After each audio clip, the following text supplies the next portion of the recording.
In this section, I'll be talking about the legal status of licensed salespersons, the employment agreement, and California fair housing laws. The legal status of a licensed salesperson. For purposes of California real estate law and regulations, a salesperson or broker salesperson is considered an employee of the broker. When the state exam asks you, for purposes of the law, what is the status of a real estate person, a salesperson, the answer is an employee. This is because the broker is required by law to supervise the activities of the salesperson. However, the broker must have a written independent contractor agreement with each of his or her associate licensees. This agreement allows the associate licensees to be self-employed. The broker-associate licensee employment relationship is viewed in this manner only by the license law, not by other agencies. For all other purposes, associate licensees are considered self-employed. So, for purposes of the real estate law, a real estate salesperson, a real estate licensee, is an employee of the broker, only for purposes of the real estate law. For all other purposes, the real estate salesperson licensee is an independent contractor. You won't be asked on the state exam which one is it, or is it both? It'll just be the critical words are the law considers a real estate, for example, the law considers a real estate salesperson a fill in the blank. So that's the way the question will be asked. The employment agreement between a salesperson and a broker. The real estate law requires that every broker must have a written employment agreement with each of his or her salespeople, whether they are licensed as a salesperson or as a broker under a broker-associate arrangement. By the way, a real estate licensee who holds a real estate broker's license but works for another broker falls under the same category as a salesperson. That real estate broker can only get paid by his or her employing broker. They can't go off and do their own transactions. As you recall, a real estate broker does not need to work for someone else, can work for themselves and collect commissions themselves. However, if a broker, they're called a broker associate, works for another broker, they fall under they have to follow the same rules as other salespeople.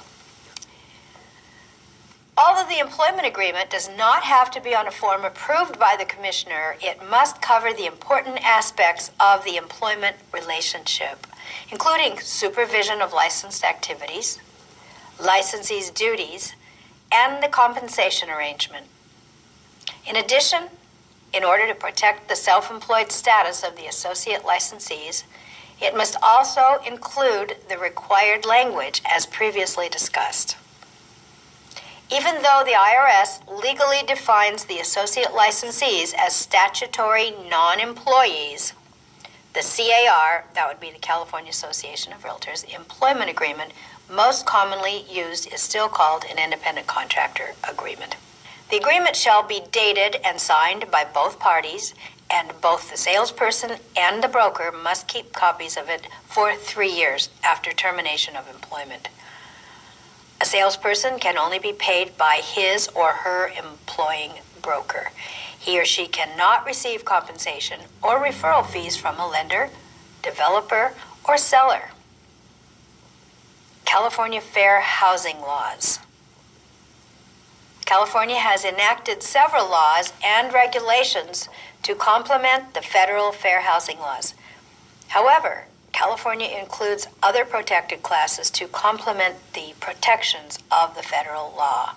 There are 7 protected classes under federal fair housing protections and 13 protected classes under California fair housing protections.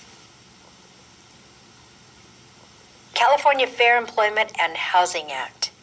Here are some California laws that complement the federal laws.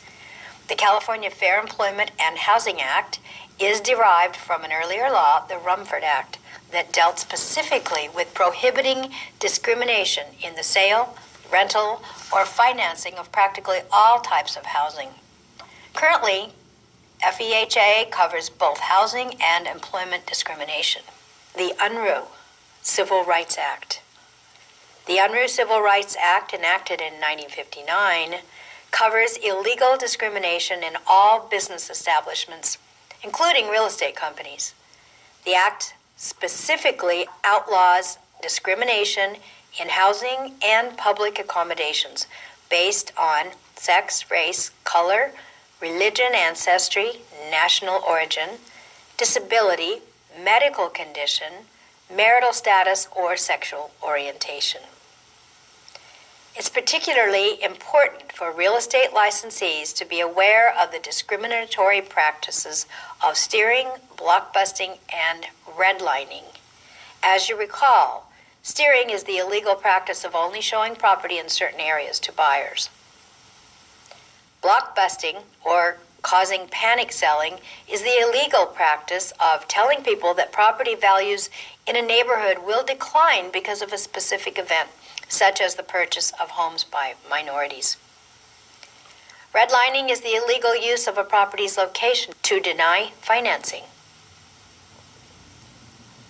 Another California-specific law is Housing Financial Discrimination Act, otherwise known as the Holden Act, prohibits all financial institutions from discriminating in real estate loan approvals based on the geographic location, the neighborhood, or any other characteristic of the property. In particular, redlining, the practice of disapproving real estate loans in economically or physically blighted areas, is forbidden unless it can be proved to be based on sound business practice. Violations may be reported to the State Secretary for Business and Transportation, who must act on the complaint within 30 days. Make sure you study that. It will be on your test. This is the end of topic 12, real estate brokerage. We studied legal status of a licensed salesperson, employment agreements, and California fair housing laws. Real estate specialization. In this section, I will be talking about property management. Property management. Any person who solicits prospective sellers or purchasers of real property or business opportunities must have a real estate license. A person who negotiates leases or collects rents from real property on behalf of an owner must have a real estate license. However, there are some exceptions to this requirement. Here are a few exemptions from the licensing requirement.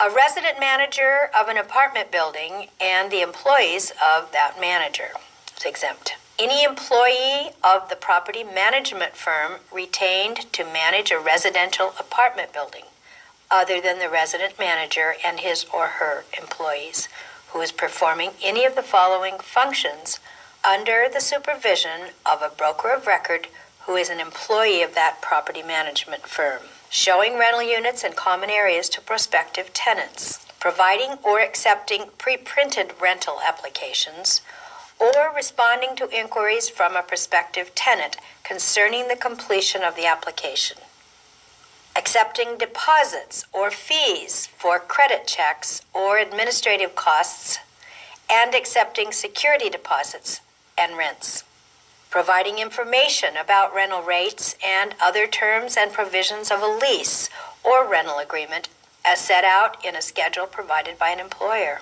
accepting signed leases and rental agreements from prospective tenants. This is the end of topic 13, real estate specialization. In this topic, we studied property management.